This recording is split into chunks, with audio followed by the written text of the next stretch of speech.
오늘 거룩한 주일 참 잘 오셨습니다. 오늘 본문 말씀 중심으로 사명을 깨달아야 용서가 쉽다. 사명을 깨달아야 용서가 쉽다라는 제목으로 함께 하나님 말씀을 나누도록 하겠습니다. 지난주에 전 세계를 깜짝 놀라게 할 만한 뉴스가 하나 나왔습니다. 그것은 미국의 테슬라라고 불리는 전기 자동차 회사가 발표한 새로운 자동차 때문입니다.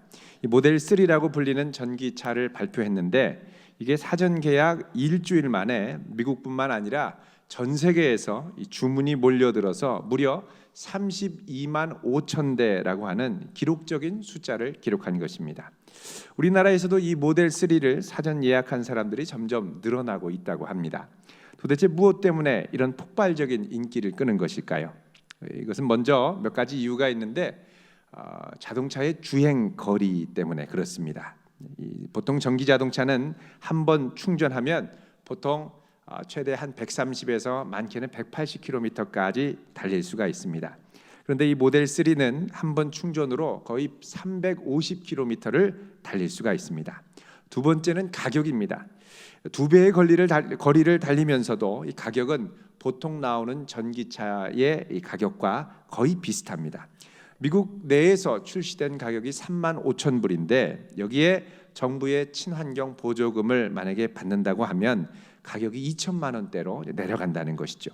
세 번째로는 이 모델 3에 자율 주행 기능이 있습니다. 보통 자동차의 자율 기능 주행은 크게 4단계로 나눕니다. 먼저 레벨 1, 첫 번째 단계는 가속, 또 조향, 방향을 트는 것, 그리고 제동, 멈추는 것. 이 세 가지 중에 한 가지를 자동차가 스스로 수행하는 상태가 될 때 레벨 1에 있는 자율주행차다 이렇게 얘기를 합니다. 그러니까 우리가 흔히 아는 이 크루즈 컨트롤 이거 딱 이제 세팅을 해놓으면 그 다음에 이제 일정한 속도로 가죠. 두 번째로 레벨 2입니다. 이 레벨 2는 가속, 조향, 제동 중에 적어도 2가지 이상을 동시에 자동차가 수행하는 상태입니다.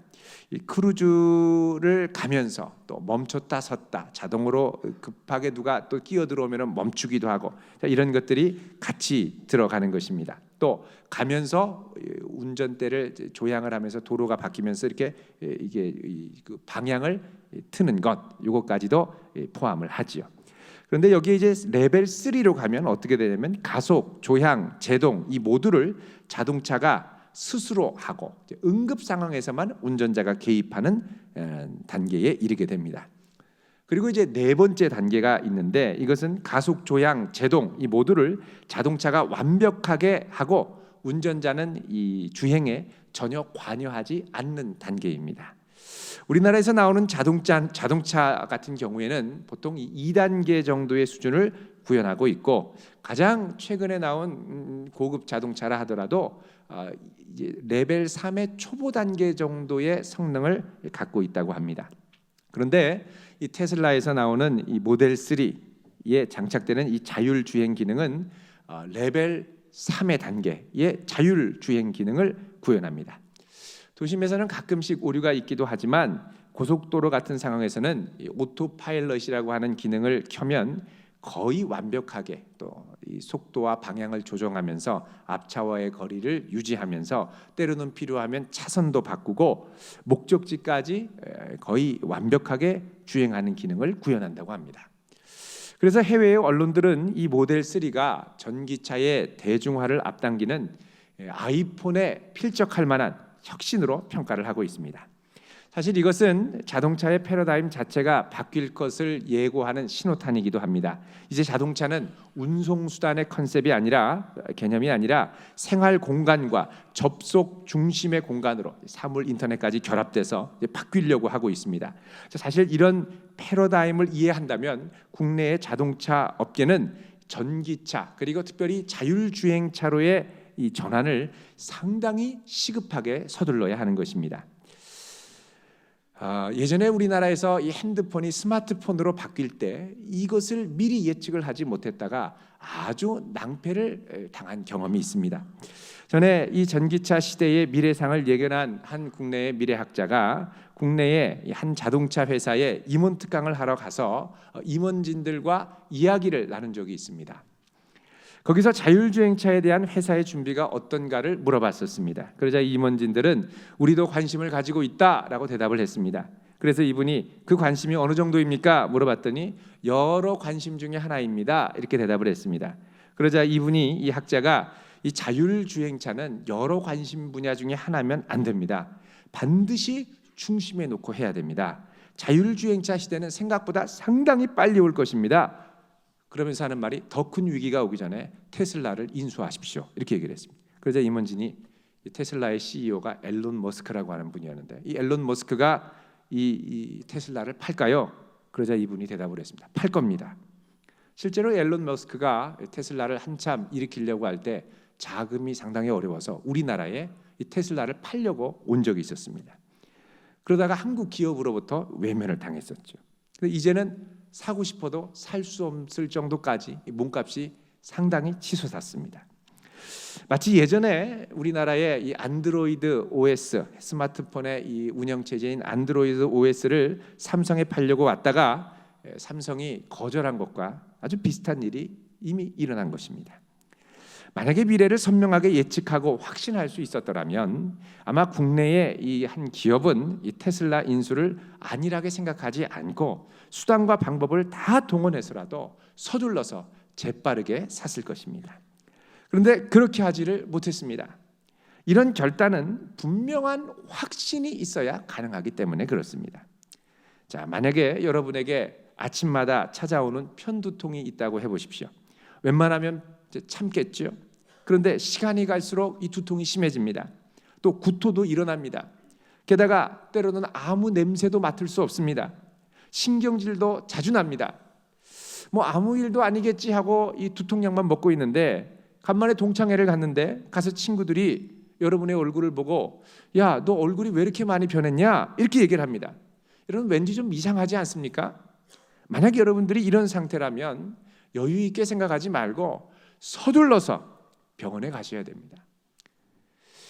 설마 하면서 버틴다면 돌이킬 수 없는 후회를 부를 수가 있습니다. 왜냐하면 이런 증상은 바로 뇌종양의 증상이기 때문에 그렇습니다. 오늘 본문에 나오는 요셉에게는 바로 이런 선명한 관점과 더불어 마음의 확신에서 오는 다급함이 있었습니다. 오늘 말씀 9절 같이 한번 읽어보도록 하겠습니다.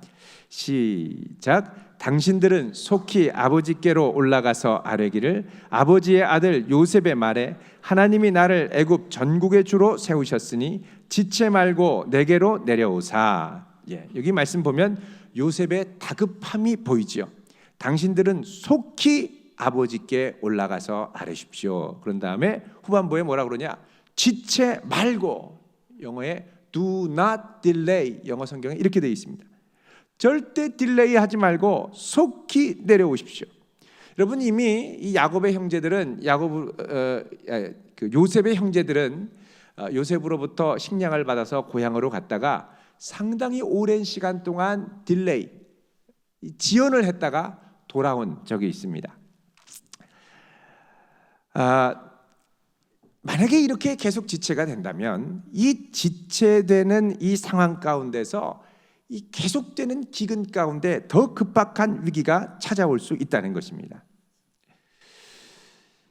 그래서 이 요셉은 절대 지체하지 말고 속히 오라고, 가서 아버지 마음이 어떤지 살피고 기다려줄 여유, 틈 절대 갖지 말고 재빨리 모시고 내려오라고 말씀하고 있는 것입니다. 만약에 지난번처럼 아버지에게 생각할 여유를 갖도록 배려해 드리면 아버지는 아마 이거 어떻게 해야 되는가 한참 또 고민했을 것입니다. 이 형제들의 말을 믿어야 될 것인가 고민했을 것입니다.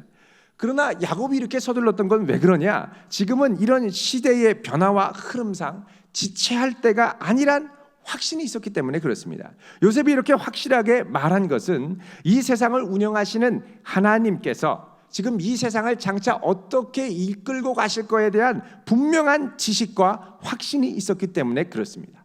그래서 요셉은 지금 계속되는 흉년, 이제 2년 차죠. 이 흉년의 2년차 흉년이 장차 어떻게 전개되고 또 어떤 결과를 초래할 것인지까지도 예측하고 알 수 있었습니다. 지금 움직이지 않으면 더 강력하게 다가오는 기근의 위기 앞에서 가족들은 절대 버텨낼 수 없다는 것입니다. 오다가 죽을지도 모르는 일이었습니다. 요셉은 형제들이 나타나기 전까지만 하더라도 전 세계와 제국의 위기에 온갖 신경을 온통 집중했었습니다. 가나안에 두고 온 가족들은 생각조차도 하지 않았습니다. 여러분, 아들의 이름, 요셉이 아들을 낳고 이름을 지었죠. 첫째 아들 이름이 무엇입니까? 므낫세였습니다. 므낫세의 뜻이 뭐냐? 잊어버린다라는 뜻이죠. 그러니까 과거 내가 집에 있었던 모든 일은 잊어버리고 이제부터 나는 온통 제국의 생존을 위해 최선을 다하겠다, 애굽의 총리로 충실하게 살겠다, 이런 바람과 결단이 들어 있었습니다. 그리고 요셉은 실제로 그렇게 살았습니다. 온 세상을 구하느라고 정신 없었습니다. 바빴습니다. 그런데 하나님께서는 이때 어떻게 하셨느냐? 요셉의 가족을 만나게 하셨습니다. 신비로운 방법으로 요셉의 가족을 만나게 하셨습니다. 거대한 세계의 격변 속에서 세상을 구하느라고 바빴던 이 요셉은 이 사건을 계기로 놀라운 이 세상을 바라보는 패러다임의 변화를 경험합니다. 가족이 자기 인생에 다시 끼어 들어오면서 내가 이 요셉의 총리가 된 것이, 내가 이 가족들을 만난 이유가 무엇인지 깨닫기 시작한 것입니다. 45장 7절 8절이 고백한 것처럼 하나님께서는 전 세계의 기근이라는 격변의 시기를 통해서 요셉을 애굽으로 보내셨고, 이것은 요셉 자신이 성공과 출세가 아니라 큰 구원으로 하나님과 또 하나님의 뜻을 받아 이스라엘과 그의 가족의 생명을 구원하라고 보내신 하나님의 계획이었습니다. 오늘 말씀 47절 한번 같이 읽어보겠습니다. 오늘 말씀은 아니지만 7절 같이 읽습니다. 시작. 하나님이 큰 구원으로 당신들의 생명을 보존하고 당신들의 후손을 세상에 두시려고 나를 당신들보다 먼저 보내셨나니. 자, 여기 보면 하나님께서 어떻게 보내셨다고요? 먼저 보내셨다는 거예요. 무엇 때문에? 큰 구원으로 당신들의 생명을 보존하고, 당신들뿐만 아니라 당신들의 뭐요? 후손을 세상에 두시려고. 여러분, 여기서 요셉은 놀라운 하나님의 구원 계획을 깨닫게 됩니다. 우리 창세기 15장 5절을 한번 같이 보겠습니다.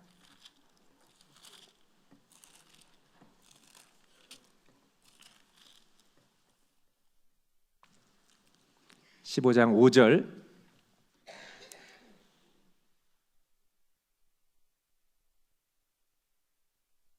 읽겠습니다. 시작. 그를 이끌고 밖으로 나가 이르시되 하늘을 우러러 뭇 별을 셀 수 있나 보라. 또 그에게 이르시되 내 자손이 이와 같으리라. 아멘. 자, 여기 보면 하나님께서 뭐라고 약속하시느냐? 하늘의 뭇 별을 셀 수 있나 보라고 말씀하십니다.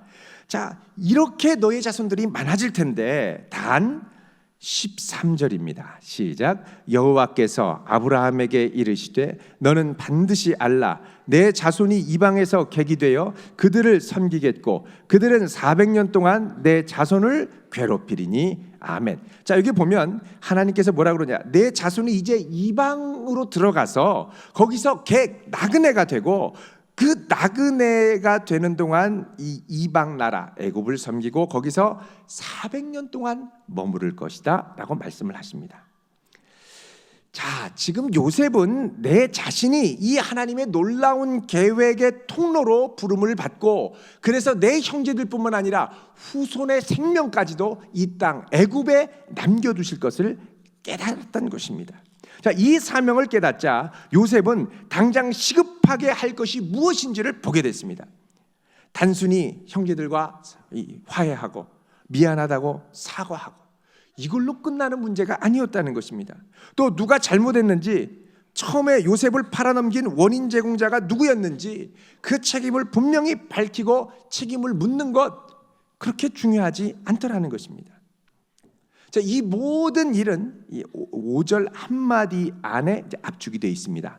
여러분, 45장 5절을 같이 한번 읽어보겠습니다. 45장 5절입니다. 시작. 당신들이 나를 이곳에 팔았다고 해서 근심하지 마소서, 한탄하지 마소서. 하나님이 생명을 구원하시려고 나를 당신들보다 먼저 보내셨나이다. 아멘. 자, 여기 보면 지금 요셉은 이 모든 원인을 형제들 탓으로 보내지 않았습니다. 그리고 이게 당신들 때문이 아니라는 거예요. 그리고 당신들이 나를 팔았다고 근심하고 염려하지 말라는 겁니다. 자, 이 모든 사람들, 심지어는 형제들의 손길까지도 그 배후에 자기를 이곳으로 보내신 하나님께 집중하고 있더라는 것입니다. 그동안은 형제들을 원망하고 미워하면서 살았지만 그 배후에 역사하시는 하나님이 요셉을, 그것도 생명을 구원하기 위해서 보내셨다고 확신을 하자 요셉은 이제부터 시시비비를 가리는 것보다 하나님의 사명을 어떻게 완수하는가에 집중하기 시작하는 것입니다. 여러분, 이게 사명이 주는 차원의 힘이 있습니다. 요셉은 이 사명을 깨닫자 자기 상처를 부여잡고 이거 해결해야 된다고 난리치지를 않았습니다. 나를 이렇게 아프게 한 사람 누구냐고, 도대체 형들 중에 누가 이런 말을 했냐고, 내가 이게 그냥 넘어갈 수는 없다고, 원인이라도 좀 알아야 되겠다고, 복수는 안 하더라도 누가 나를 얼마에 팔았는지 좀 대보라고. 이게 보통 우리들의 마음입니다. 그런데 요셉은 이 사명에 집중을 하면서 사명을 향하여 앞을 바라보고 여기에 있던 모든 것들을 하나님이 그 가운데 섭리하신 손길로 받아들이기 시작했더라는 것입니다. 요셉은 이거 갖고 절대 내적 치유 세미나 하지 않았습니다.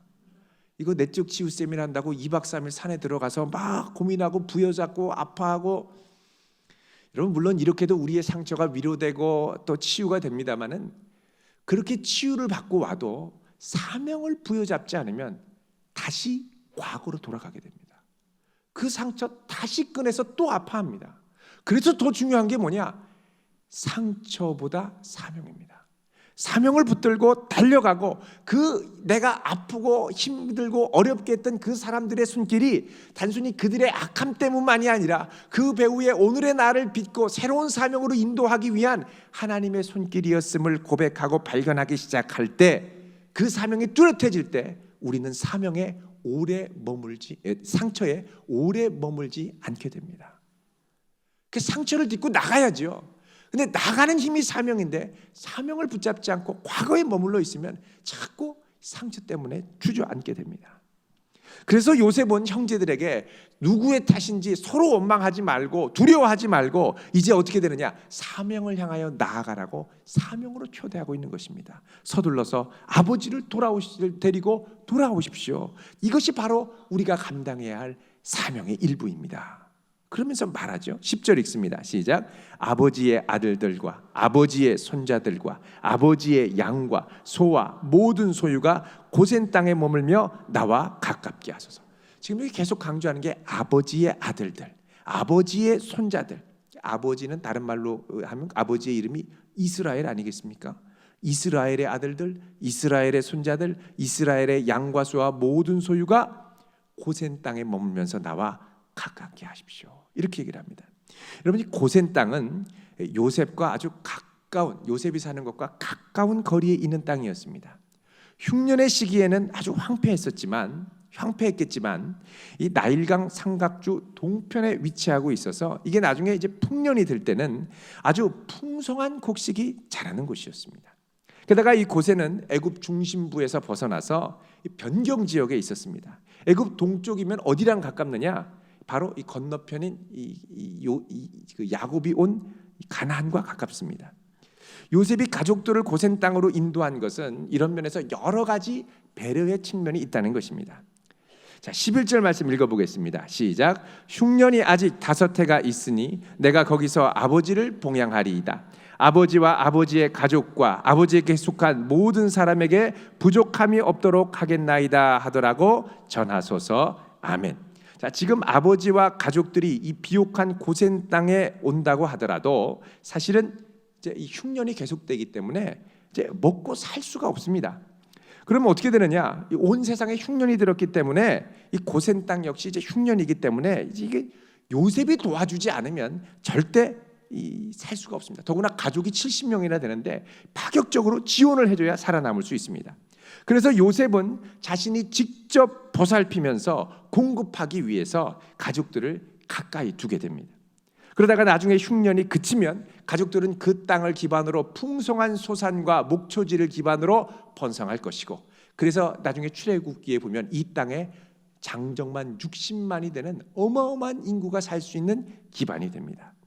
또 이 흉년일 때 이 가족들을 이 고센 땅으로 오면 워낙 좋은 땅이기 때문에 풍년일 때는 딴지를 걸 수 있습니다. 그러나 흉년일 때는 누구도 고센 땅이나 척박한 땅이나 도시인지나 별 상관이 없는 거예요. 그래서 이쪽으로 고센 땅으로 오게 할 수 있는 아주 좋은 기회가 됐었습니다.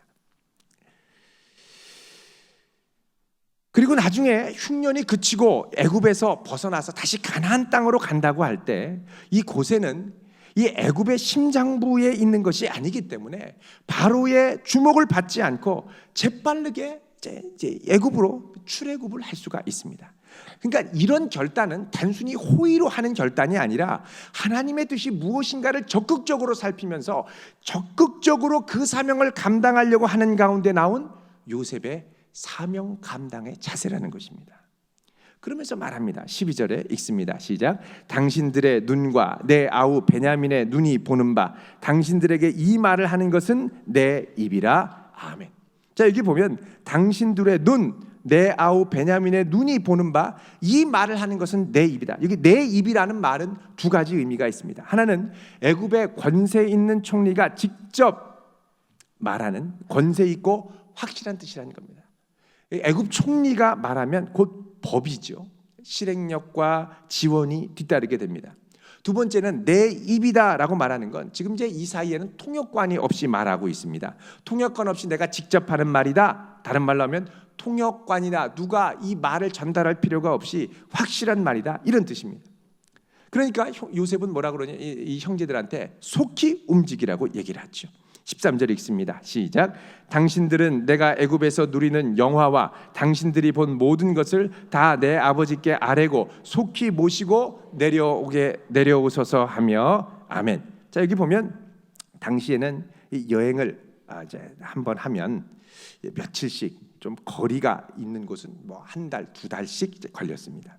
요셉은 이렇게 심해진 기근에서 아버지가 버틸 식량이 얼마 없고 가나안에 머물 시간이 얼마 없다는 것을 알았습니다.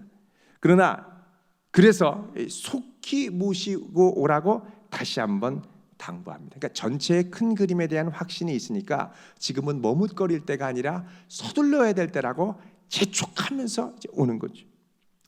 자, 하나님께서 구원하기로 작정하신 것을 깨달은 이상 더 이상 우물쭈물 머뭇거릴 시간이 없다는 것입니다.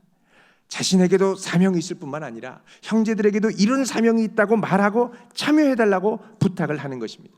이렇게 사명으로 모든 형제들이 같은 방향으로 서게 되니까 드디어 그동안의 갈등과 미움과 아픔이 봉합이 되고 치유되는 역사가 일어납니다. 14절 15절 읽어보겠습니다. 시작. 자기 아우 베냐민의 목을 안고 우니 베냐민도 요셉의 목을 안고 우니라. 요셉이 또 형들과 입맞추며 안고 우니 형들이 그제서야 요셉과 말하니라. 아멘. 자, 입맞춤이라는 게 뭡니까? 뭐 우리가 생각하는 로맨틱한 입맞춤이 아니라 중동에서의 입맞춤은 우리가 적이 아니라 친구입니다. 이웃입니다. 화해합시다. 자, 이런 제스처입니다. 자, 이렇게 친구임을 확인하고 더 이상 원수가 아니라는 걸 확인하고 꼭 끌어안으면서 그동안 쌓아두었던 것을 울음으로 터뜨립니다. 그제서야 형제들이 서로 마음을 열고 요셉에게 말하기를 시작하죠. 자, 이 적극적인 화해의 장면을 보면 사명을 깨달은 요셉이 아주 중요한 두 가지 특징이 있습니다. 첫 번째는 과거에 너무 연연하지 않습니다. 미래를 향하여 사명을 향하여 달려갑니다. 두 번째는 뭐냐? 형제들이 나한테 올 때까지 기다리지 않고 내가 먼저 적극적으로 달려갑니다. 여러분, 우리가 보면 이 과거에 이렇게 좀 내가 마음이 섭하고 좀 꽁하고 있던 것들이 있죠. 자, 이럴 때는 보통 어떻게 하느냐? 상대방이 먼저 와서 나한테 미안하다고 얘기해 주길 원합니다. 가끔씩 이렇게 보면은 이 교회 안에서도 갈등이 일어나면요, 서로 막 꽁하고 있으면 한 분이 다른 분을 통해서 얘기를 합니다. 빨리 와서 사과해라. 그러면 이분은 또 전달합니다. 네가 먼저 와서 사과해라. 신경전이 이분을 통해서 팽팽하게 왔다 가요. 그럼 이분은 중간에 껴서 막 어쩔 줄을 몰라 합니다. 물론 우리 교회 말고 다른 교회겠죠. 여러분 이게 내가 이 자존심을 갖고 먼저 이렇게 참 이게 자존심 상하는 일입니다. 그런데 중요한 것이 사명이고 하나님의 뜻을 이루는 것이 먼저면 누가 하든 누가 먼저 하든 누가 나중에 하든 그건 중요해지지 않습니다. 여기 보면 형들이 다가와서 충분히 권세 있게 그렇게 할 수 있죠. 요셉 같은 경우는. 그러나 그거 하지 않고 먼저 다가가서 먼저 손 내밀고 먼저 미안하다고 하고 먼저 입 맞추고 먼저 가서 관계를 풀어내는 것입니다. 사실 우리가 경험하는 이 갈등과 미움의 상당 부분은 내 지금 이 마음 상태로 밀고 가다가는 해결하기 어려운 것들이 참 많습니다. 우리는 특별히 이 타협하고 협상하고 양보하고 이러는 것에 아주 인색합니다. 그래서 이 문제를 보통 이 당사자들끼리 해결하는 것으로 이제 제한시켰다가는 반드시 둘 중에 하나가 승자가 되고 다른 한 사람이 패자가 돼야 끝나는 경우가 많습니다. 참 어렵습니다. 사람 자꾸 막 보고 원망하게 되고요. 이럴 때는요, 당사자와 나 사이에 특별히 해결하려고 그러면 사람밖에 안 보입니다. 그 사람이 믿고 원망스럽게 여겨지는 것 외에는 다른 생각이 들지가 않아요. 여러분 가정에서도 그렇습니다. 내가 가정에 들어가면 이렇게 갈등이 있을 때가 있죠. 이게 사명이 있으면 이 갈등을 슬기롭게 풀어내면서 기도하면서 어떻게든 이겨나가는데 사명이 사라지면 그 다음부터는 사람에 대한 원망밖에 생기지 않습니다. 내가 왜 이 가정에 들어왔나? 내가 왜 이 배우자를 만났나? 내가 왜 이런 부모님을 만난다? 이런 시부모님을 만난다? 왜 이런 친정 부모님을 만난다? 이러면서 그냥 사람을 향한 원망과 짜증이 가득하고 불만이 가득하게 됩니다. 힘들죠. 외롭죠. 억울하죠. 사실 그래서 우리나라에 고소고발이 참 많습니다. 내가 자존심을 접는 걸 못하는 거예요. 그리고 억울해서 어떻게든 풀어내야 돼요. 여러분 이런 갈등 상황 가운데 문제를 해결하려면 이게 절대 그 안에서의 관점으로는 해결이 안 됩니다. 왜? 나는 나의 관점을 끝까지 밀어붙이고 싶고 상대는 상대의 관점을 끝까지 밀어붙이고 싶거든요. 그래서 필요한 게 뭐냐? 제3의 관점입니다. 이게 있어야 풀립니다. 나와 너를 뛰어넘는 제3의 관점, 공통의 목표, 공통의 사명, 공통의 지향점이 필요하다는 것입니다. 그래서 성도가 이 사명을 깨닫고 믿음으로 받아들일 때 그 다음에 내 입장만을 강변하던 나의 마음이 부드러워지기 시작하고 상대방의 마음을 이해하고 공감할 수 있는 여유가 생기기 시작합니다. 사명은 내 어려움뿐만 아니라 상대방의 어려움을 모두 인정하고 포용하게 하는 놀라운 힘이 있습니다. 그리고 이 사명은 과거의 아픔을 더 이상 상처가 아니라 미래의 자양분으로 삼게 합니다. 사명이 뚜렷하면 서로를 추스리고 더 큰 하나님의 목적을 이루어가는데 집중하게 만드는 것입니다. 요즘 교회를 나가지 않고 있는 이 가나안 성도가 100만에 육박하고 있는 시대입니다. 가나안을 거꾸로 하면 안 나갑니다. 교회를 안 나가는 성도님이세요. 이분들이 교회 잠깐 나왔다가 안 나가는 게 아니라 몇 년 전에 이 실천신학대학원에서 이 두 분의 교회 사회학자들이 연구한 이 설문조사에 따르면 이 가나안 성도가 교회에 다녔던 평균 신앙 연수가 적어도 10년 이상입니다. 신앙의 뿌리를 어느 한 곳엔가 깊이 내렸던 이들입니다. 그런데 교회가 갈라지고 내분이 일어나고 제 기능을 하지 못하면서 이 고통과 번민 가운데 막 고민하다가 교육자에게 상처받고 또 교회 내 성도들에게 상처받고 마침내 이제 교회를 떠난 것입니다. 그 떠나면 참 사람들이 밉고요 원망스럽습니다. 인간적인 실망으로 인한 이유가 큽니다. 이 분명한 것은 내 고통과 어려움들을 그들과 나만의 관계 사이로 보다 보면 이 원망과 아픔의 사슬에서 헤어나올 수 없다는 것입니다. 이럴 때 우리가 어떻게 해야 됩니까? 이게 내게 주신 사명, 교회의 지체로 내게 주신 사명에 집중을 해야 됩니다. 우리 중에 이런 분들이 있죠. 주변에도 보면 그냥 가난한 성도로, 익명의 성도로 그저 살짝 머물다가 가는 걸로 만족하는 분들이 있습니다. 이제는 우리가 주님의 교회로 돌아가야 될 때입니다. 이제는 다시 좋은 공동체를 찾아야 될 때고요. 그런 공동체와 함께 하나님의 나라를 이루어가야 합니다. 왜요? 이게 성도에게 주신 아주 소중한 사명이기 때문에 그렇습니다. 우리를 구원하셨을 뿐만 아니라 주님은 우리를 그분의 몸으로 부르셨습니다. 신약성경 그 어느 곳을 봐도 공동체를 전제하지 않은 신앙생활이 없습니다. 신앙생활은 본질적으로 뭐냐? 관계생활이죠. 그러나 우리는 이 관계에서 참 상처를 많이 받는 존재들입니다. 왜? 우리에게 죄성이 있기 때문에, 육신이 연약하기 때문에. 최근에 참 재밌는 책이 하나 나왔습니다. 이 제목이 나는 왜 저 인간이 싫을까? 재밌습니다.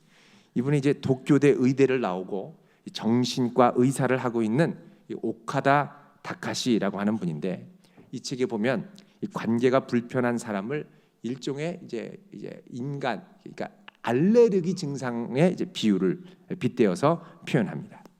우리는 보통 알레르기 성분에 대해서 웬만한 사람들은 방어할 수 있는 능력이 있다고 그럽니다.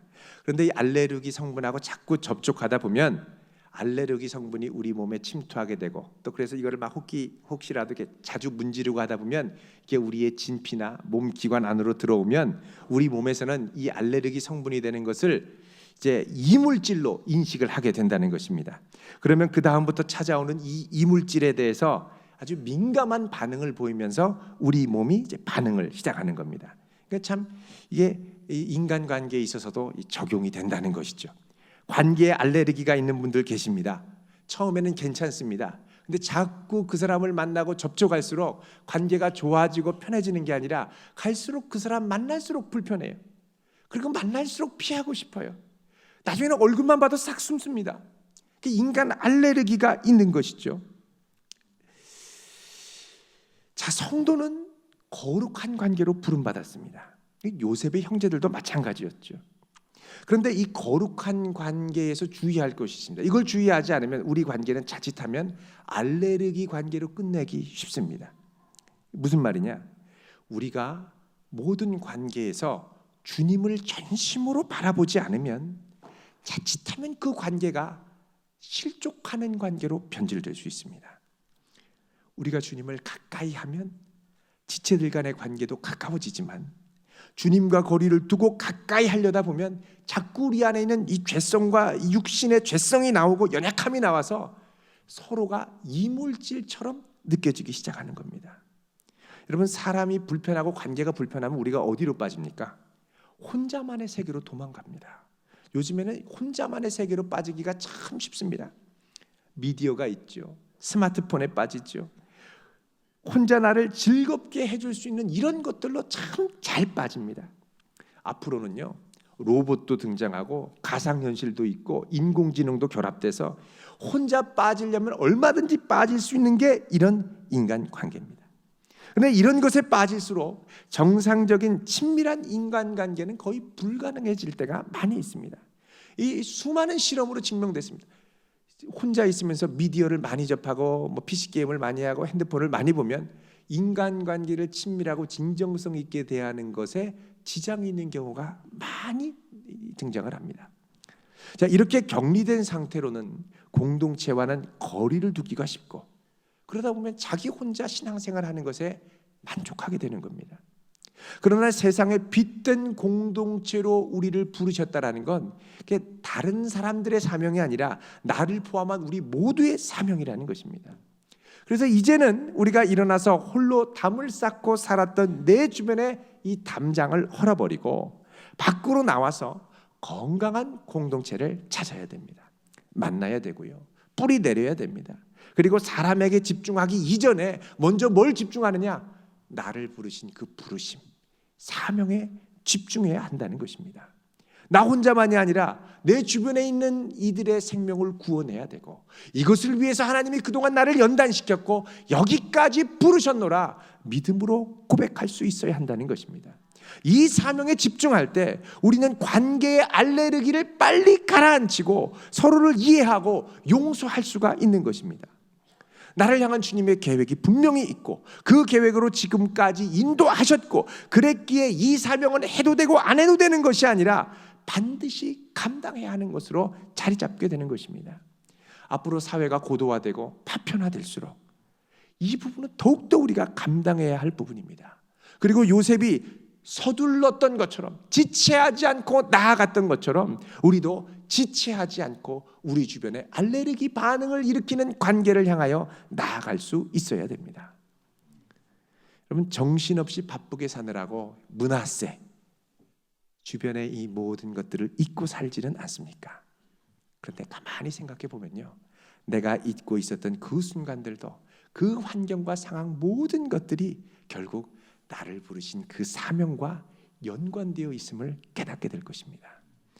사명을 생각하며 관계를 치유해 나갈 수 있기를 축원드립니다. 이런 성도, 이런 교회로 쓰임 받을 수 있기를 주님의 이름으로 축원드립니다. 기도하겠습니다.